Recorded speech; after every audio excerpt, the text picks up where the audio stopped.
Со следующего года дольщики будут сотрудничать с застройщиками только через банки. В федеральный закон о долевом строительстве внесли поправки, ужесточающие правила строительства с привлечением денег вкладчиков.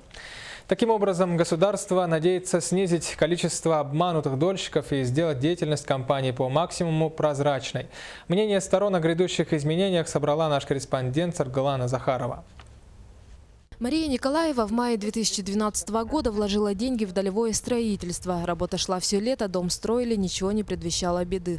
Но в ноябре того же года на полпути до ввода дома в эксплуатацию строительство остановилось. Мария Егоровна и 15 других дольщиков остались без денег и квартир. У нас 3 инвалида дольщиков, и 4 пенсионера, и 4 одинокие матери по 2 детей, которые садиковские и школьного студенческого возраста. Ну, самые малоимущие такие, но все равно мы своими силами постараемся достроить дом. Не дождавшись обещанных квартир, пострадавшие дольщики взяли ситуацию в свои руки и организовали жилищно-строительный комплекс с говорящим названием «Дострой». Они продолжили строительство и надеются, что следующий год встретят уже в новых квартирах. Но несмотря на весь оптимизм, строительство своими силами обходится дольщикам в копейку. Сумма взносов уже давно превысила первоначальную стоимость квартир, обещанную застройщикам. И таких подобных ситуаций в Якутии немало. По данным Минстроя Республики, сегодня в списке пострадавших дольщиков числятся более 70 человек. Одной из основных причин это по проблемным объектам, это, конечно же, нецелевое использование денежных средств.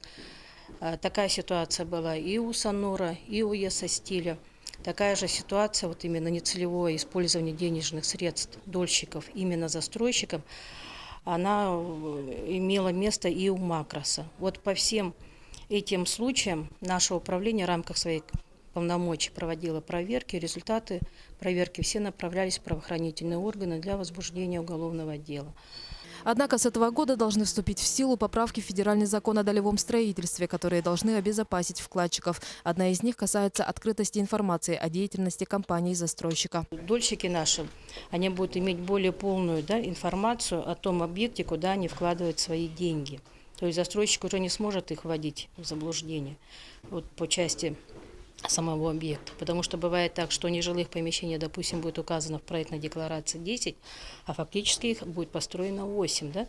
То есть остальное будет реализовано застройщиком. Вот новые требования, они как бы исключают такую ситуацию.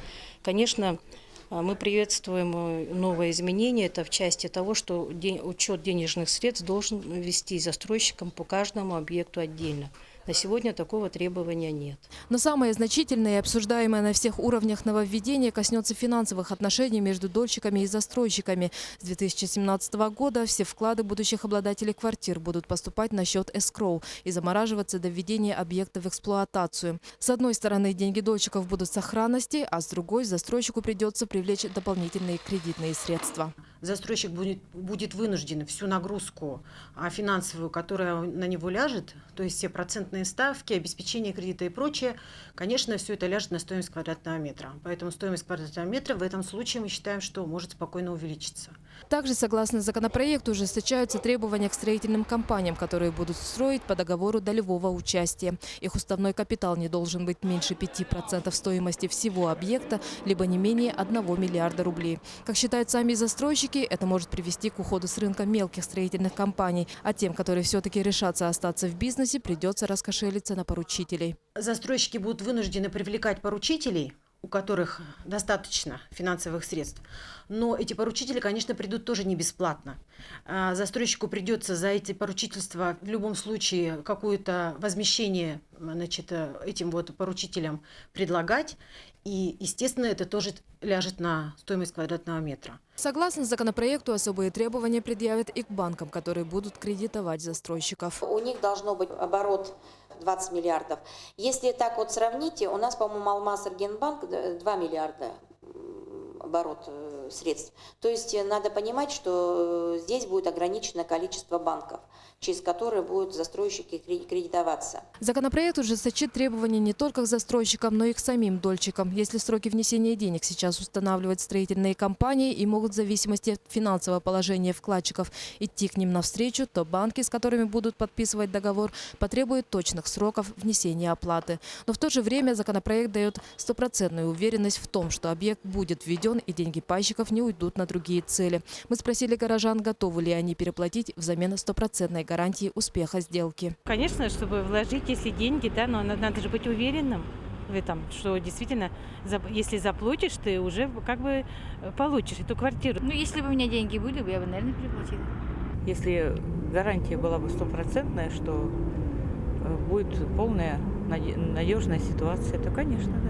Отметим, законопроект пока прошел в Госдуме только первое чтение. До полного его вступления в силу он может еще не раз измениться. Минстрой республики внес свои предложения в проект, в частности, касательно требований по уставному капиталу застройщиков. Мы предложили, во-первых, уменьшить уставной капитал к застройщикам, поскольку у нас на сегодняшний день всего 25% застройщиков имеет уставной капитал более 1 миллиарда рублей.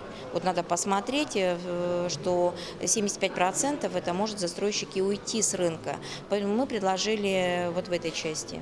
Таким образом, нововведения коснутся всех участников долевого строительства. Это небольшие банки, которые уже не смогут кредитовать строительные компании, и потенциальных дольщиков, которым ужесточат требования. Но больше всего они коснутся самих застройщиков. Но несмотря на это, большой плюс в ситуации есть: обманутых дольщиков станет гораздо меньше, а возможно, это словосочетание и вовсе выйдет из привычного нам обихода. Саргалана Захарова, Евгений Лугинов, Иван Семенов, Василий Слепцов, Якутия. День за днем.